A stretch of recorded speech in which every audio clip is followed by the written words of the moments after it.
Bismillahirrahmanirrahim. Assalamualaikum warahmatullahi wabarakatuh. Alhamdulillahi rabbil alamin. Allahumma salli wa sallim ala sayyidina Muhammad wa ala ali sayyidina Muhammad. Amma ba'du, pemirsa Santri Al-Quran Channel yang semoga senantiasa dalam keberkahan.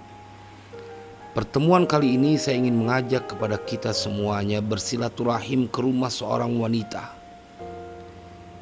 yang bernama Robi'atul Adawiyah, seorang wanita yang mempunyai kepribadian yang sangat unik. Seorang wanita yang mendedikasikan waktunya, dirinya untuk mencintai Allah Subhanahu wa Ta'ala. Seseorang yang dikenal dan bahkan menjadi pemimpin bagi semua ahli tasawuf besar pada masanya. Dia sangat dihormati dan beliau juga dijuluki sebagai the mother of the grandmaster atau ibu para sufi besar karena kezuhudannya. Robi'atul Adawiyah juga menjadi panutan bagi para sufi lain seperti Ibnu Al-Farid dan Zunnun Al-Misri. Beliau telah menduduki posisi di mana telah melampaui kesufiannya dengan jenjang kesuciannya. Kesufian yang dilalui oleh Robi'atul Adawiyah adalah taubat, wara', mengucilkan diri dari keramaian, zuhud, kemiskinan, kesabaran, bersyukur, takut, mengharap atau roja. Semua terkumpul di dalam diri wanita yang mulia ini. Penyatuan kehendak diri dengan kehendak Allah, ketergantungan total kepada Allah, dan pada puncaknya adalah cinta atau mahabbah yang pada akhirnya di dalamnya tersimpan keridhaan dan kerinduan kepada Allah. Apabila tahap-tahap tersebut mampu dilalui, maka seorang sufi telah mampu meraih makrifat sesungguhnya dan keindahan pemandangan Allah, di mana penyatuan dengan yang suci telah terjadi. Maka ia akan bersamanya selama-lamanya dan Allah akan selalu hadir dalam hidupnya. Begitulah Robi'atul Adawiyah. Sumbangan beliau dalam perkembangan ajaran tasawuf sangatlah besar. Dan bagaimana seseorang dapat menguasai elemen bukan Allah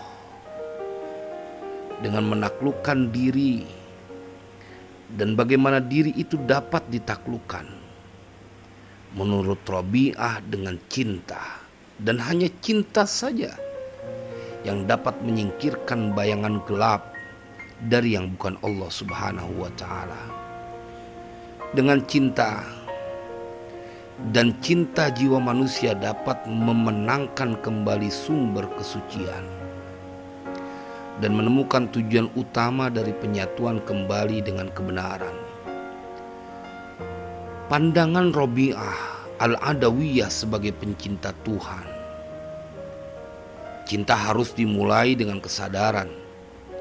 Dengan pengalaman saja, orang tidak akan mampu membedakan berbagai kedudukan yang akan dicapai manusia dalam menuju kudrat Allah. Demikian pula manusia tidak akan sampai ke sasaran yang akan ditujunya hanya dengan bicara. Ajaran Robi'ah adalah hendaklah kita usahakan agar hati kita selalu sadar. Bila hati telah sadar tentang cinta kepada Allah, maka Allah akan menuntun kita menuju sasaran yang hendak dicapai. Robi'ah telah mengajarkan bahwa teori dan pengalaman cinta tidak cukup untuk mencapai satu tujuan, tetapi harus dengan penghayatan dan praktek nyata. Menuju kepada penghayatan dan pengalaman harus diawali dengan kesadaran.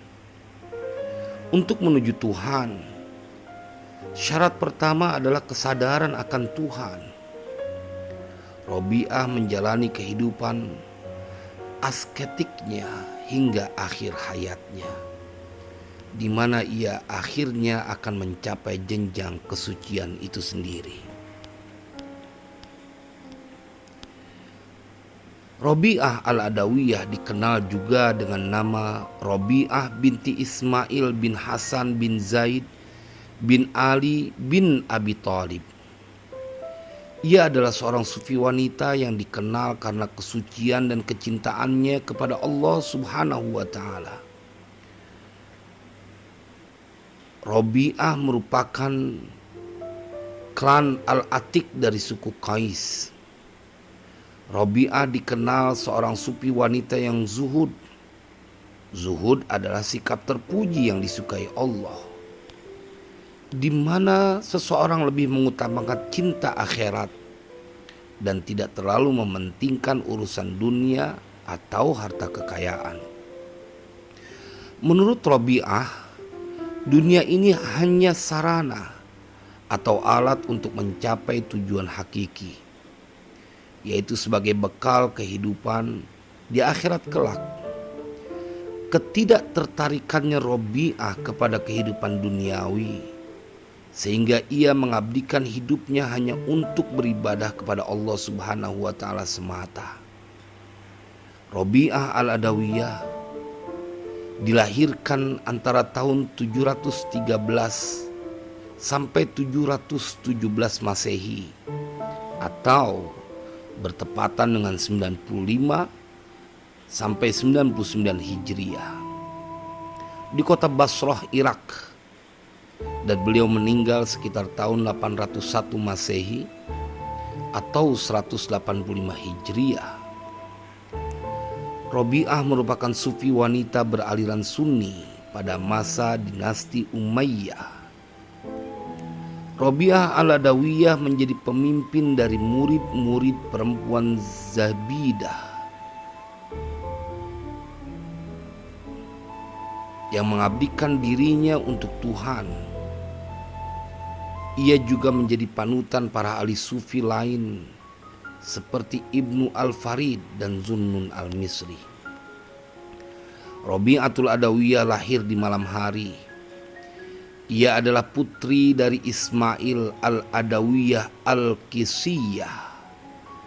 Diceritakan dalam sebuah literatur karya Fariduddin Al-Attar, peristiwa-peristiwa ajaib tak jarang terjadi di masa kelahirannya. Pada malam kelahiran Robiatul Adawiyah, tidak terdapat satu barang berharga yang didapat di dalam rumah Ismail. Bahkan tidak terdapat setetes minyak untuk mengoles pusar putrinya, apalagi minyak untuk lampu penerang. Rumah tersebut juga tidak terdapat selai kain yang dapat digunakan untuk menyelimuti sang bayi yang baru dilahirkan.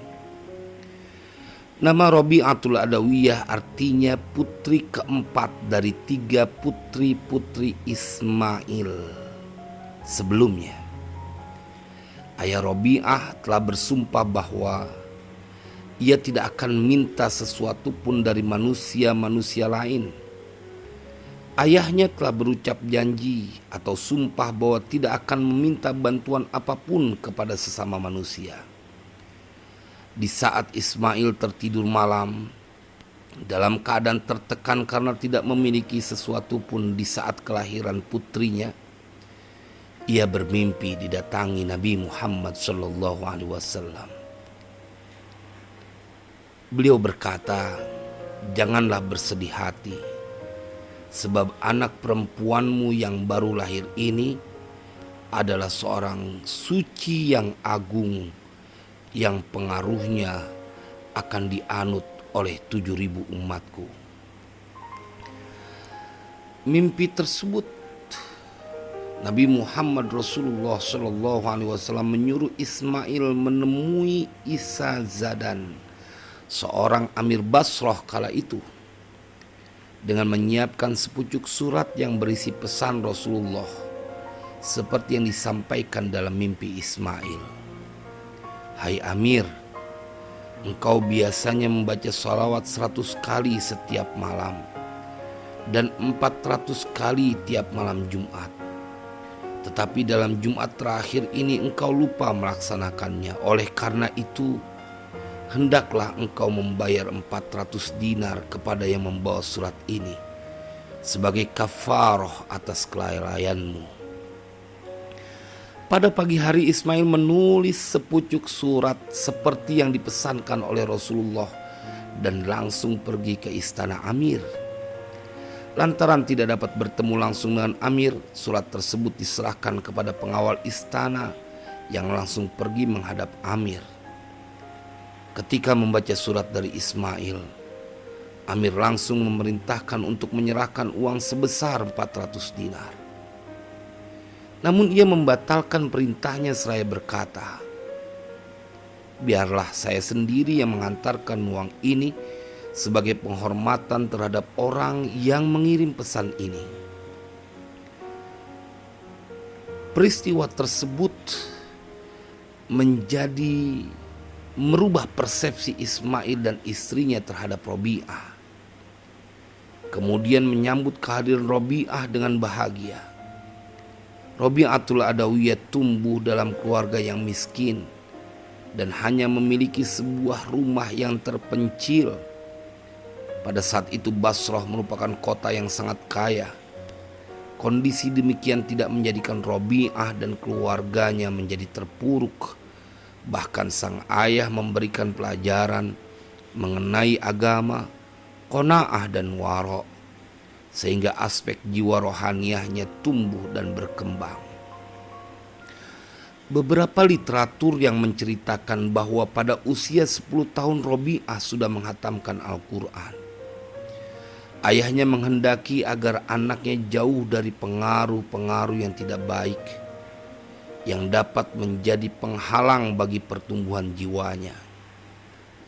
Robi'ah sering dibawa sang ayah ke musola di pinggiran kota Basrah untuk diajarkan ilmu agama dan beribadah.